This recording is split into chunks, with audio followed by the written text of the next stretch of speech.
Napansin niyo rin ba? Parang grabe ang naging pagbabago ni Eman Bacosa Pacquiao sa loob lang ng isang taon.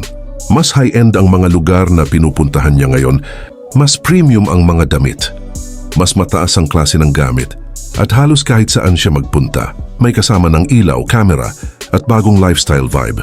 Pero ito ang tanong na hindi madalas natatalakay. Paano? Paano naging sobrang bilis ng pag-angat niya? At bakit parang lampas pa ito? Sa bilis ng pag-boost ng ibang anak ng sikat? Hindi ito tungkol sa pera ng pamilya. Hindi rin ito tungkol sa regular na baon. Ang core reason ng biglaan niyang pag-asenso ay brand sponsorships. At hindi kung anong sponsorships lang, kundi mataas na halaga, mataas ang prestige, pang-influencer na big league deals. Pero bakit siya ang napili? Yan ang pag-uusapan natin ngayon. Pero bago po ang lahat, baka pwedeng pa-like ang videong ito, kaibigan. Huwag mo na ring kalilimutang mag-subscribe dahil napakalaking tulong na ito para sa aming mga content creators. Maraming salamat po.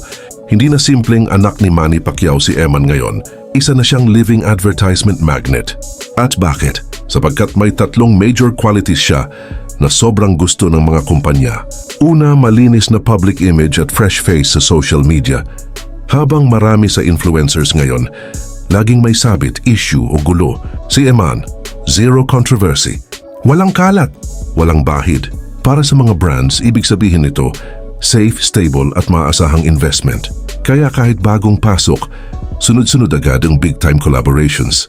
Pangalawa, ang bigat ng apelido niya. Real talk.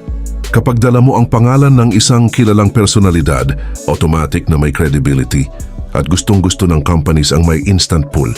Hindi man niya ipagyabang, pero ang apelidong dala niya ay malakas sa marketing world, madaling i-push, mabilis mag-trend, at triple ang value ng bawat post kumpara sa average influencer. Kaya kahit basic na content, pumasok agad ang bayad. Pangatlo, sakto ang demographics ng audience niya. Halo ng kabataan, young adults, sports lovers, at digital consumers. Perfect match sa sports brands, fitness gear, gadgets, travel content, clothing sponsors, lifestyle items, drinks at pati financial apps. At itong mga industries na ito, kilala sa malalaking budget. Kaya isang feature niya pwedeng umabot ng 8,000 hanggang 50,000 depende sa campaign. Sa monthly partnerships, kayang tumaas sa 150,000 hanggang 500,000. Kaya hindi nakakapagtaka kung bakit biglang tumaas ang level ng buhay niya. Kung kanina halos inalam natin kung bakit mabilis ang pag-angatan niya, ngayon ay sagutin naman natin ang tanong na lahat ay curious. Magkano ba talaga ang kinikita niya? Hindi niya naman ito nakikita openly sa public. Pero gamit ang influencer standards at ang dagdag na value ng kanyang pangalan, ito ang realistic estimates. Isang sponsored post nasa $15,000 hanggang $75,000 depende sa brand, haba at campaign. At hindi lang isa o dalawa ang kumukuha sa kanya. Minsan 5 hanggang 8 sa loob ng isang buwan. Kaya kahit conservative rate na 15,000 times 6, malaki na agad ang pumapasok. Sa mga top months, mas mataas pa dyan. Pangalawa, ang long-term collaborations. Ito yung 3 months, 6 months or 1-year contracts. Mas malaki ang bayad dahil commitment-based. Umaabot ng 250,000 hanggang 1.5 million bawat kontrata at base sa mga nakikita sa mga public announcements at mga brands na consistent sa content niya, 2 long-term sponsor ang meron siya ngayon. Kaya kahit hindi pa siya umaabot sa peak YouTube earnings, sapat na ang sponsorship money para maging milyonaryo buwan-buwan. Pangatlo, brand events at appearances. Kapag pinapapunta siya sa mall tours, sports events, openings o promo gatherings, ibang rate range ay 20,000 hanggang 300,000 per appearance. At kadalasan may kasamang freebies, was gadgets, gear, travel stay, pagkain at iba pa. At pang-apat, freebies with high market value. Libre travel, libre pagkain, libre gamit, libre damit, libre hotel, libre accessories. Kapag sinama mo lahat ng value nito, nasa 50,000 hanggang 200,000 per month. Kaya mas konti ang personal expenses niya, mas malaki ang natitira sa kanya. Total monthly estimate, nasa 600,000 hanggang 2.5 million, depende sa season ng campaigns. Kahit sa pinakamahinang buwan, hindi bababa ng kalahating milyon. Kaya hindi nakakapagtaka na biglang nagbago ang mundo niya. Hindi dahil sa baon, kundi dahil sa influencer economy. Pero tandaan nyo, hindi ito swerte lang o bigla ang sikat. May 3 major turning points kung bakit tumagsa ang brands. Una, nag-viral ang unang content niya.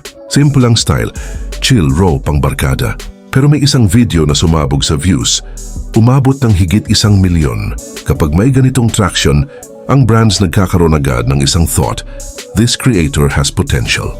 Kaya pumasok ang unang wave ng offers. Pangalawa, nag-upgrade ang production niya. Napansin ng audience ang biglang improvement. Mas malinaw ang visuals, mas pulido ang editing, mas solid ang lighting, mas may dating ang outfit. At sa mundo ng creators, kapag biglang gumanda ang production, usually may kumpanya na nag-invest at tama nga may 2 brands na nagbibigay sa kanya ng early support para i-level up ang content. Dahil dito nagkumpetensya ang iba pang sponsors para mauna. Pangatlo, nakasandig siya sa established network ng kanilang pamilya. Natural na kapag kabilang ka sa isang pamilyang kilala sa sports at endorsements, maraming companies ang nakabang. Sports gear, apparel, supplements, lifestyle products, energy drinks at fitness groups, lahat yan may solid ties. At nang makita nilang nagko-content si Eman, naging reaction nila. Pwede natin siyang gawing public face. Kaya halos sabay-sabay ang pagdating ng deals. At doon nag-start ang sponsorship flood.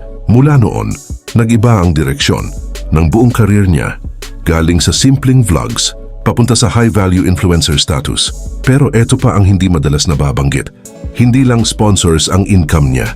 May 3 hidden streams pa siya. Una, YouTube ad revenue. Hindi pa milyon pero consistent. Nasa 10,000 hanggang 20,000 monthly. At dahil halos lahat ng gastos ay sagot ng brands, halos pure savings ang YouTube income niya. Pangalawa, affiliate commissions. Kapag may link sa description at may bumili, may porsyento siyang nakukuha. Average 20,000 hanggang 80,000 per month. Tahimik ang income na to pero malaki ang ambag kapag pinagsama mo. Sponsored posts, long-term contracts, YouTube revenue, affiliate earnings, at private collabs. Total monthly potential ay nasa 1.5 million hanggang 3 million. Kaya hindi nakakapagtaka ang bilis ng pag-angat niya. Social media influence plus strong family branding, lethal combination. Kung dati nasa gilid lang siya ng spotlight, ngayon si Eman ay isa ng established digital figure na kumikita gamit ang sariling brand identity. Ito na ang bagong anyo ng success. Hindi lang sa sports, hindi lang sa politika, kundi sa digital world kung saan influence ang bagong currency. At mahusay niya itong ginagamit. Ang tanong ko sa inyo, sa tingin ninyo ba mas aangat pa si Eman sa mga susunod na taon o mananatili siya sa kasalukuyang sponsorship success? Sa mga araw na lumipas, sunod-sunod ang magagandang nangyayari sa buhay niya. Hindi man niya agad pinapansin, pero halata sa takbo ng bawat araw na may mga biyayang dumarating nang hindi niya hinihingi. Simpleng bagay man o maliliit na pagkakataon, pakiramdam niya ay may inaayos ang tadhana para maging magaan ang landas niya. Mas gumanda ang daloy ng mga proyekto niya. Hindi perpekto ang lahat, pero mas klaro ang isip at mas magaan ang pakiramdam sa bawat araw. Unti-unti ring dumadami ang mga taong nagbibigay sa kanya ng suporta. Hindi ito tungkol sa pera o material na bagay, kundi moral support at tiwala. May mga mensahe siyang natatanggap. May mga taong nagpapadama ng appreciation at may mga bagong koneksyon na nagbubukas ng oportunidad. Pakiramdam niya, kahit saan siya tumingin may nagbubukas na pinto, pati sa loob ng pamilya. Mas ramdam niya ang pagiging buo at masaya. Mas madalas ang mga bonding moment at higit sa lahat, mas napapansin niya na may lumalalim na understanding sa pagitan nila. At para kay Eman, iyon ang pinakamalaking biyaya. Ang pakiramdam na hindi siya nag-iisa. Ikaw, ano ang masasabi mo sa videong ito? Ibahagi mo naman ang iyong komento sa ibaba at sabay-sabay nating pag-usapan yan. Huwag mo na rin kalimutang mag-like at subscribe para sa mas marami pang updates gaya nito.